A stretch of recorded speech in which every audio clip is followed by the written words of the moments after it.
اکثر لوگوں کا ایک سوال آتا ہے کہ کیا اللہ واقعی تہجد سے معجزے کرتا ہے،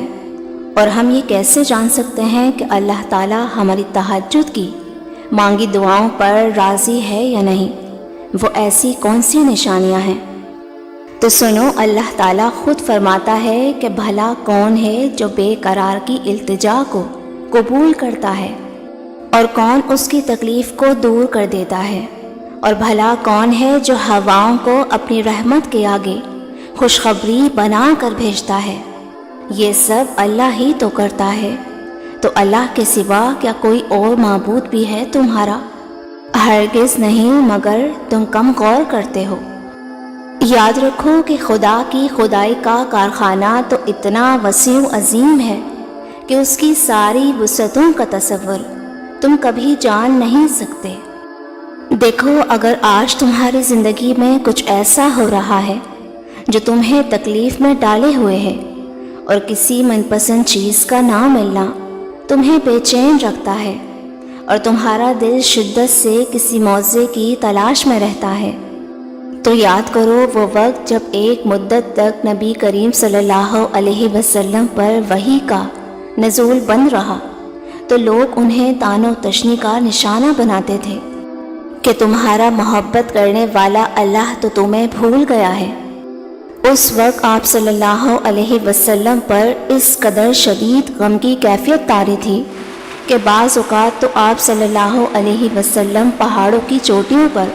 چڑھ کر شدید غم سے اللہ کو پکارتے۔ تو جانتے ہو کہ اسی وقت جبرائیل علیہ السلام نمودار ہو کر آپ کو تسلی دیتے ان آنے والے بہترین دنوں کی، تو آپ صلی اللہ علیہ وسلم کے دل کو سکون سا آ جاتا اور اضطراب کی کیفیت بھی ختم ہو جاتی تھی۔ تو اگر آج تمہاری زندگی کسی وجہ سے حب زدہ ہو گئی ہے، تو جان رکھو کہ بہت جلد اللہ وہ باد نسیم بھی چلائے گا جو تمہارے دل کو ہمیشہ کے لیے سکون سے بھر دیں گی۔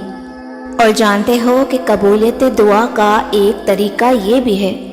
کہ کبھی کبھی جو تم اللہ سے مانگتے ہو وہ صرف ایک قطرہ ہوتا ہے، یعنی ایک چھوٹی سی چیز جسے تم مانگتے ہو، جبکہ کچھ وقت میں ہی اللہ تعالیٰ تمہارے نصیب میں کوئی خاص چیز، کوئی بڑی حاجت تمہارا مقدر کرنے والا ہوتا ہے، مگر تم سمجھ نہیں پاتے۔ قرآن خود کہتا ہے کہ واقعہ یہ ہے کہ تمہارا رب غیر محسوس تدبیروں سے اپنی مشیت پوری کرتا ہے، اور بے شک وہ علیم بھی ہے اور حکیم بھی۔ اور اگر تم یہ چاہتے ہو کہ اللہ تعالیٰ تمہاری تہجد میں مانگی دعاؤں کو قبول کر لے، تو اس سے پہلے ان دو چیزوں کو ضرور جان لو۔ یاد رکھو، اللہ نے تمہارے بارے میں جو مشیت فرمائی ہے وہ دراصل یہ ہے کہ تمہیں انتخاب اور اختیار کی آزادی بخشی جائے، اور اپنی پسند کے مطابق راہوں پر چلتے رہنے کی قدرت دی جائے، تاکہ جو دو راستے تمہارے سامنے خیر و شر کے ہیں، ان میں جن راہ کو بھی تم اپنے لیے پسند کرو اس پر چل سکو، تاکہ ہر ایک جو کچھ بھی پائے اپنی کوشش کے نتیجے میں ہی پائے۔ اللہ تعالیٰ خود فرماتا ہے کہ اللہ سے بڑا تمہارا کوئی خیرخواہ نہیں، وہ تو تمہاری بھلائی چاہتا ہے، اور یہ اس کی ہی مہربانی ہے کہ وہ تم کو ایسے کاموں سے منع کر رہا ہے جن میں تمہاری بربادی ہے۔ جانتے ہو، جو محبتیں اللہ کی حدود کو توڑ کر کی جائیں وہ ایک دن تمہیں بھی توڑ کر رکھ دیتی ہیں، کیونکہ محبت وفا اور جفا کا وہ کھیل ہے کہ جس میں شیطان تمہیں ایک حسین اور خوبصورت سفر کا جھانسا دے کر تمہیں اللہ سے جفا کے تاریک راستوں میں دھکیل دیتا ہے، مگر وہ ارض و سما کا مالک پھر بھی اپنی محبت سے بھرا خوبصورت بادل تم پر برسانے کا منتظر رہتا ہے۔ قرآن کہتا ہے، بے شک اگر تیرا رب چاہتا تو تمام انسانوں کو ایک گروہ بنا سکتا تھا، اور بے راہ رویوں سے صرف وہ لوگ بچیں گے جن پر تیرے رب کی رحمت ہوگی۔ تو اگر تم ڈھونڈ رہے ہو وہ نشانی جو تمہیں معجزات تک لے جائے، تو جان لو کہ جب تم اپنی امیدوں کے ٹوٹنے سے کمزور پڑنے کے بجائے اللہ کی محبت سے جڑ کر مضبوط اور مطمئن رہتے ہو کہ اللہ ہی کافی ہے،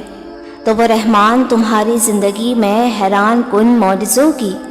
وہ راہیں ہموار کرتا ہے جو تمہیں بہترین اور خوبصورت منزلوں تک پہنچاتی ہیں۔ اور جانتے ہو کہ جب اللہ تمہاری تہجد میں مانگی دعاؤں پر راضی ہونے لگتا ہے تو یہ خاص نشانی بھی ضرور ظاہر کرتا ہے کہ جب تم اپنے مقاصد اور اپنی حدود میں تجاوز نہیں کرتے اور تمہارا یقین اور توکل ہمہ وقت اللہ کی ذات سے وابستہ رہتا ہے، تو جان رکھو کہ اللہ تمہاری محنتیں ضائع نہیں کرے گا، کیونکہ اللہ کی رحمت کے مستحق ہو جاتے ہیں وہ لوگ جو خود خیر کو لبیک کہنے والے ہوتے ہیں۔ جان لو کہ تمہارے یقین کی جڑیں جتنی گہری ہوں گی،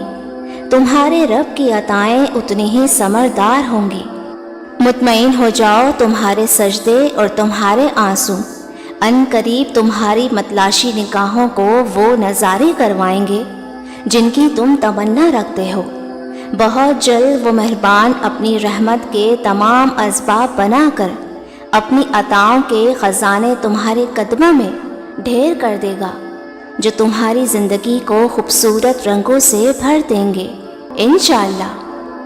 میری دعا ہے کہ اللہ آپ کو شاد و آباد رکھے،